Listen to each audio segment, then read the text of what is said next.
गरीबदास जी ने कहा, भगवान उस गंदे लोक में मुझे मत भेजो, मैं तो यहीं रहूंगा, या अपने भाई बहनों में खेलूंगा बैठूंगा। परमेश्वर ने कहा कि नहीं बेटा, आप ऐसे नहीं रह सकते यहाँ, क्योंकि जब आप यहां से गए आप पुण्यों से परिपूर्ण थे, आपने सारे पुण्य नाश कर लिए वहां पर उस काल के रेस्टोरेंट में, उस झूठे सुख का आनंद ले लेकर आपने अपने सभी भक्ति कर्म नाश कर लिए। और मैं आपको ऐसा चार्जर दूंगा, ऐसी भक्ति दूंगा, सत्य, ये आप स्वयं जाप करना और मेरी महिमा का वर्णन करते समय उसमें लिख देना, अन्य किसी को अभी ये मंत्र डिस्क्लोज ना करना। गरीबदास जी ने उनके वचनों को सिरोधार्य किया। उधर से क्या हुआ, कुछ समय के बाद 2-3 घंटे के बाद जो पाली चले गए थे ग्वाले, वहां से उन दोनों को छोड़कर आत्मा और परमात्मा को, 2-3 घंटे के बाद उनको ध्यान आया कि वो बच्चा कहाँ बैठा है, लड़की का लड़का, वो बाबा जी चला गया कि नहीं। उन्होंने देखा कि वो अकेला बैठा है, बाबा जी दिखाई नहीं दे रहा है।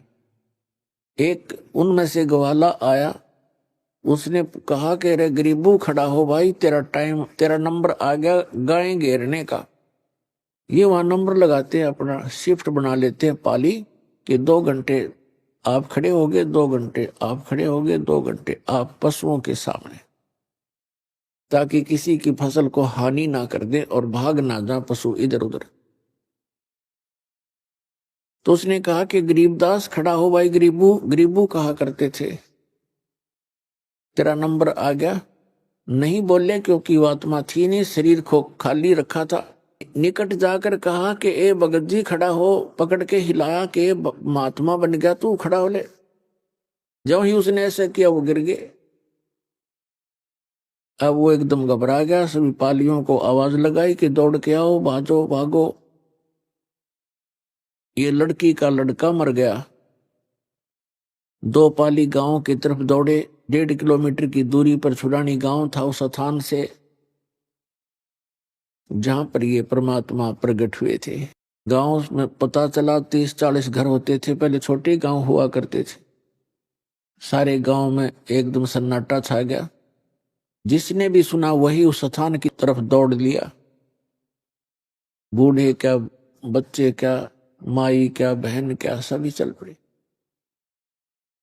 वहां से बच्चे को 100 को घर लाए, घर ला करके फिर शाम के समय अंतिम संस्कार के लिए चिता पर रख दिया।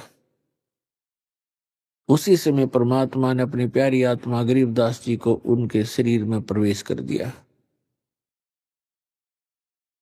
अब जो ही आत्मा प्रवेश हुई, उनके अंदर वो ज्ञान फीड कर दिया था, वही वाणी उठते ही, चिता के ऊपर से उठते ही ये वाणी बोलने लगे हैं, अनंत कोट ब्रह्मांड का एक रति नहीं भारे, सतगुरु पुरुष कबीरे हैं कुल के सिरजनहारे। अलल पंख अनुराग है सुन मंडल रे थीरे, दास गरीब उधार दिया सतगुरु मिले कबीरे।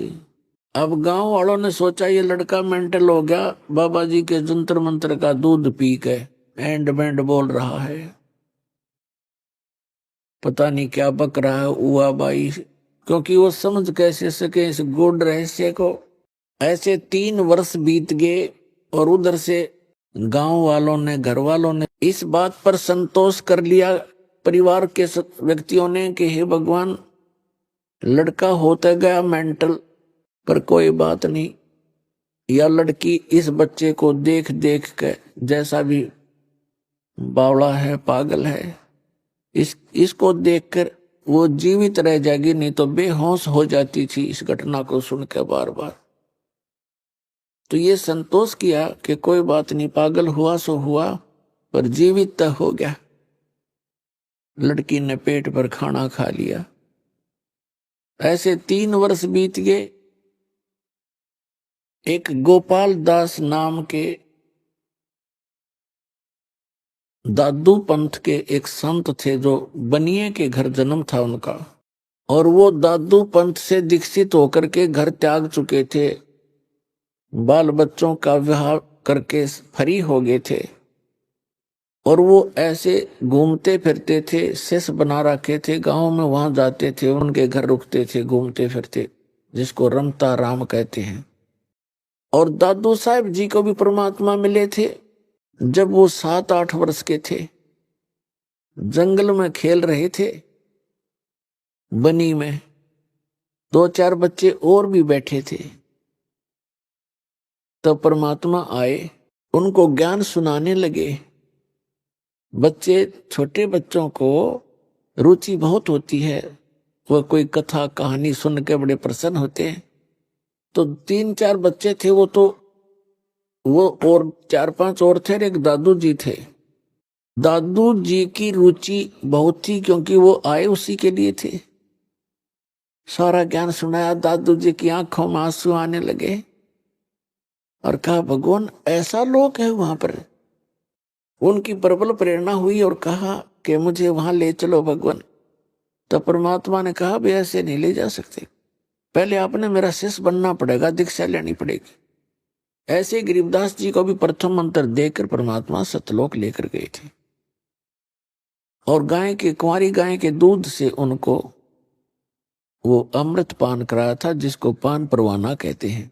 पान माने पेय दल, जैसे खान पान। पान परवाना का अर्थ है प्रथम मंत्र इस अमृत बना करके वचनामृत से मिश्री के साथ या अन्य जैसी भी सुविधा उपलब्ध होती है उसके माध्यम से प्रथम मंत्र दिया जाता है। तो वहां परमात्मा ने कहा, एक पान के पौधा था निकट ही, पान का पेड़ था, उससे एक पत्ता तोड़ के लाया, बच्चा के पत्ता तोड़ के लाया।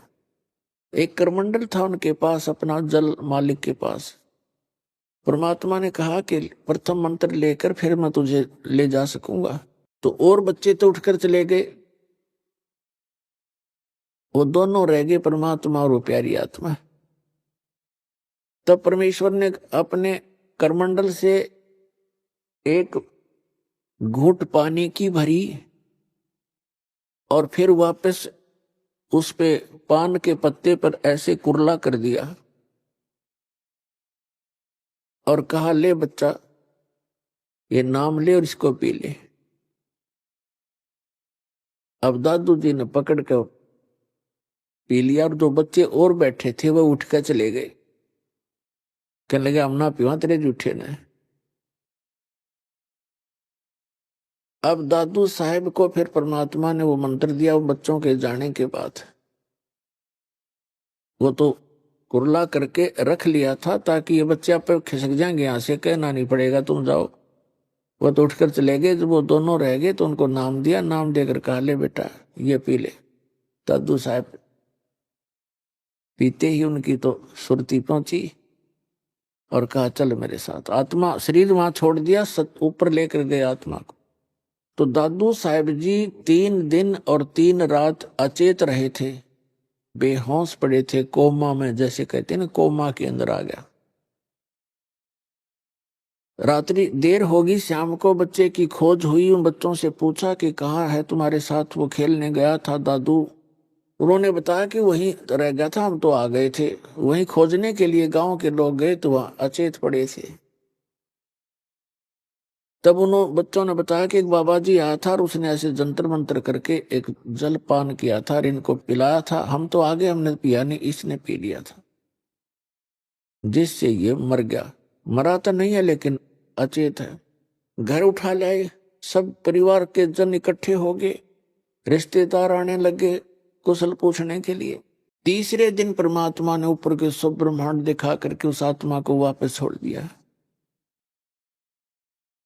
तब दादू साहब जी एकदम खड़े हुए, चारों तरफ देखा कि हाहाकार मच रहा है, मां रो रही है, पिता रो रहा है, भाई बहन अन्य सब बुरा हाल था, सन्नाटा छाया था। तो एकदम उठे तो सबकी खुशी का ठिकाना नहीं रहा। लेकिन दादू जी की वही हालत हुई जो गरीबदास साहिब जी की थी, ये बाणी बोलन लग गए और उस वाणी को उस गांव वाले नहीं समझे है कि वो पागल हो गया। वो क्या वाणी बोलते थे। अब दादू साहब जी क्या बोल रहे थे अपने परमात्मा कबीर जी के गवाह बनकर, जो जो शरण कबीर के तिरगे अंत अपारे, दादू गुण के ताकहूं कहत न आवे पारे। कबीर करता आप है दूजा ना कोई, दादू पूर्ण जगत को भक्ति दृढ़ावत सोए।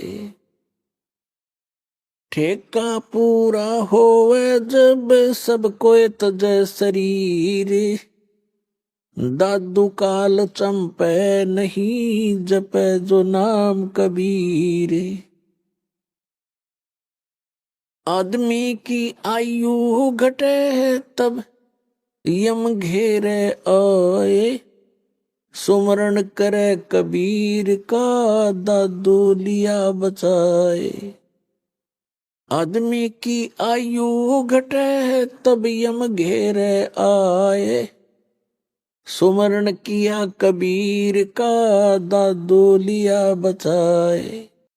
मेट दिया अपराध सब आ मिले छन माही, दादू संग ले चले कबीर चरण की छाही। सेवक देव निज चरण का दादू अपना जाने, बिरंगी सत्य कबीर ने कीन्या आप समाने। दादू अंतर्गत सदा छन छन सुमरण ध्यान, वारो नाम कबीरे परे पल पल मेरे प्राण। सुन सुन साख कबीर की काल नवावे माथे, धन धन हो तीनों लोक में दादू जोड़े हाथे। केरी नाम कबीर का विषम काल गजराजे, दादू भजन प्रताप से ये भाग्य सुनत आवाज। पल एक नाम कबीर का दादू मन चित लावे, हाथी के असवार को ये स्वान काल ना खावे। सुमरत नाम कबीर का ये कटे काल की पीरे, दादू दिन दिन ऊंचा होवे परमानंद सुख सीरी। दादू नाम कबीर की जय कोई लेवे ओटे, तिनको कभू लागे नहीं ये काल बजर की चोटे। और संत सब कूप हैं केते झरीता नीरे, दादू अगम अपार है ये दरिया सत्य कबीर। अब ही तेरी सब मिटे ये जन्म मरण की पीर, श्वास उश्वास सुमर ले दादू नाम कबीर। कोई सरगुण में रीझ रहा कोई निर्गुण ठहराए, दादू गति कबीर की मोह से कही ना जावे। दादू नाम कबीर का सुनकर कांपे काले, नाम भरोसे नर चले होए न बाका बाले। जिन मोह को निज नाम दिया सोए सतगुर हमारे, दादू दूसरा कोई नहीं कबीर सिरजनहारे। अपने आत्माओं परमात्मा को भूलकर हम अपना जीवन नाश कर रहे थे, भगवान को हम पहचान नहीं पा रहे थे। अब परमात्मा को परमात्मा सिद्ध करने के लिए आपके रूबरू लगभग 6-7 गवाह दास खड़े कर देगा। और तब जाके हमारे हृदय में समावेगी। जबकि न्यायालय के अंदर 2 गवाहों ही पर्याप्त होते हैं किसी को दोषी या निर्दोष सिद्ध करने के लिए। और यहां पर आपके सामने 7 साक्षी रूबरू कर देगा आपके परमात्मा को परमात्मा सिद्ध करने के लिए। और तब जाकर के ये गले उतरेगी कि कबीर इज गॉड।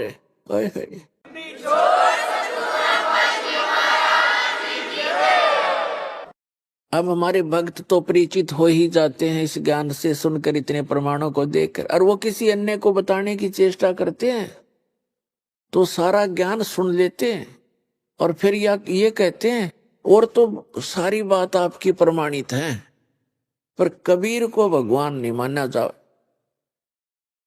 कबीर को भगवान कैसे माने? कबीर तो जुलाहा था, धानक था, कवि था, गरीब सा आदमी था, झोपड़ी में रहा करता था। तो परमात्मा ही होता है। अब हमने ये कैसे जान लिया कि परमात्मा वो है जिसका हाथ में धनुष हो या त्रिशूल हो और या सुदर्शन चक्र हो? तो ये लक्षण कहां से ग्रहण करें हमने कि ये भगवान होता है? वो हमने अपने लोक वेद दंत कथा सुने सुनाए ज्ञान से सिद्ध कर रखे थे। अब जिसके पास थोड़ा सा कोई मजबूती है, कोई बल है किसी भी प्रकार का, तो वो तो आप भगवान है। ये राजा लोग कैसे बने थे, राज कैसे स्टार्ट हुआ था? ऐसे जनता रहा करती थी जिसके पास 10-20 लठाड़े होते, वो किसी ने कूट फेंक के उसका लूट लेते धन, फिर उन पर टैक्स लाने शुरू कर दिए। लाठी वाले की भैंस यहाँ पर है ही है। तो वो तो आपे भगवान है जिसके पास हथियार है या कोई बाहुबल है या कोई अपने सदस्यों का ताकत है। भगवान तो भगवान ही है। और ऐसी स्थिति में जो एक झोंपड़ी में रहा करते थे, कपड़ा बना करते थे, उस भगवान को भगवान सिद्ध करना तो सबसे बड़ा इस पृथ्वी पर जो सबसे कठिन काम है ये है कि परमेश्वर को परमेश्वर सिद्ध करना। और इब्दास ऐसा कर देगा कि सदा के लिए बच्चे बच्चे के जुबान पर हो जाएगा, कबीर इज गॉड, धानक रूप रहा करता।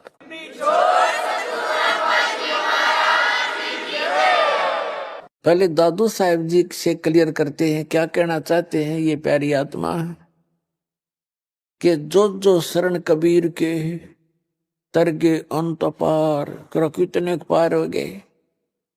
और दादू गुण की केता कहूं कहत न आवे पार।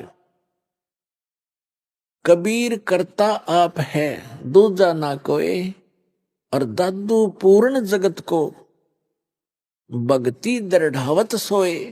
पूरे विश्व को यदि कोई सत भक्ति देता है तो स्वयं ही आकर बताता है, पूरे विश्व को बताता है। और फिर बताते हैं ठेका पूरा होवे जब,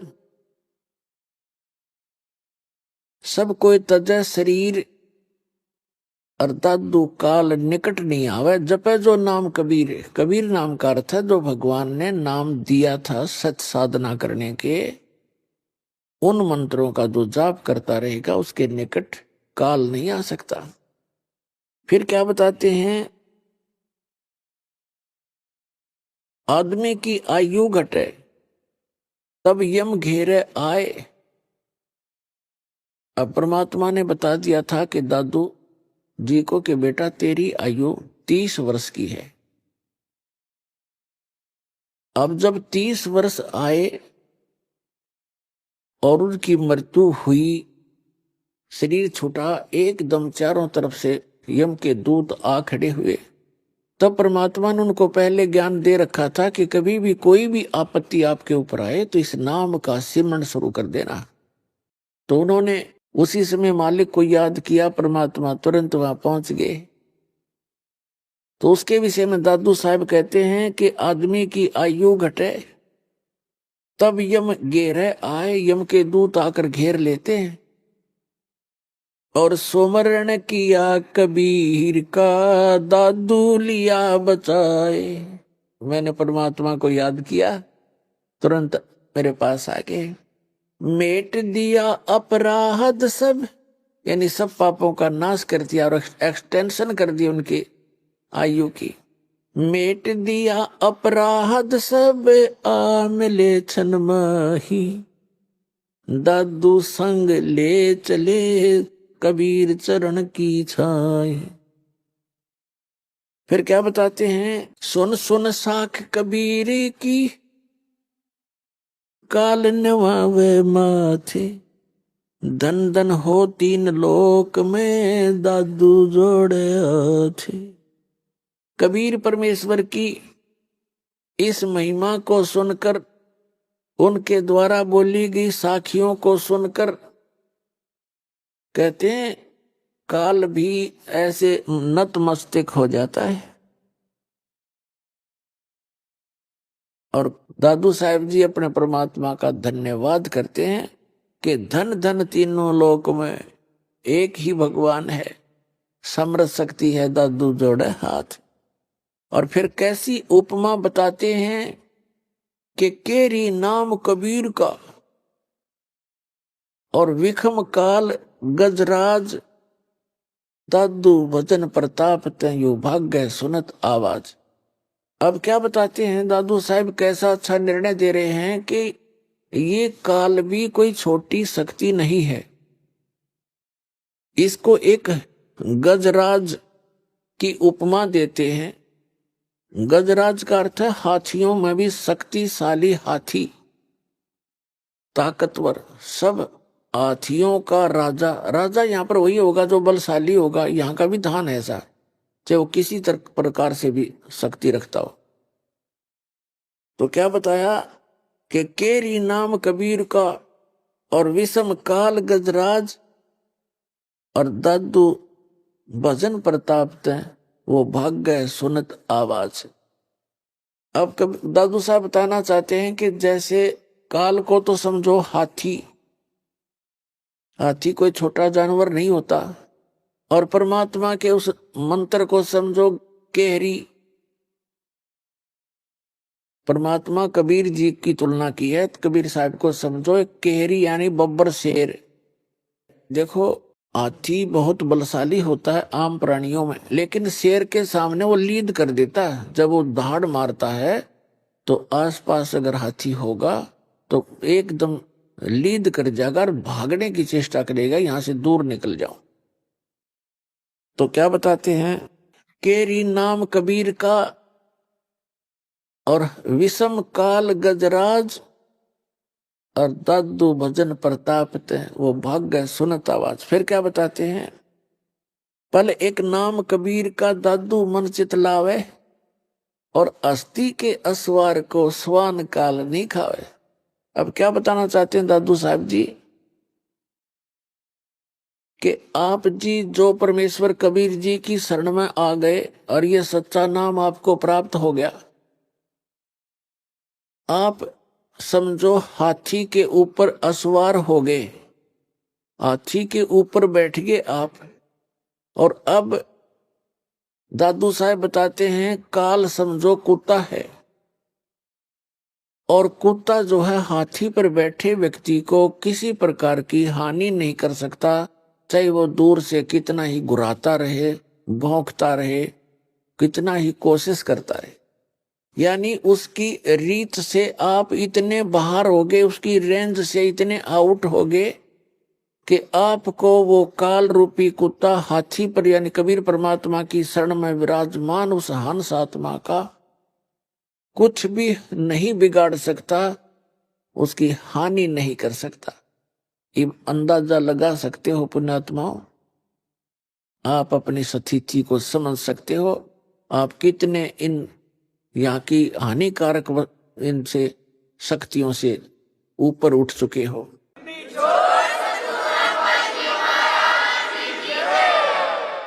क्या बताते हैं, पल एक नाम कबीर का दादू मन चित लावे, हाथी के असवार को ये स्वान काल नहीं खावे। ओए होए, अब आप देख सकते हो हाथी पर बैठे व्यक्ति का, पहले तो उस हाथी के निकट कुत्ता नहीं आ सकता, क्योंकि हाथी कैसे थाम कैसे मोटे मोटे पिलर से तो पैर होते हैं, अरे एक सूंड मार दे तो मन मानो लोटपोट हो जा, पता है उसको। और वो तो फिर ऊपर बैठा है उसके सवार, तो तो पुण्यात्मा, इन महापुरुषों ने भगवान को देखा, सतलोक को देखा, वहां की महिमा आंखों देखी बताई है।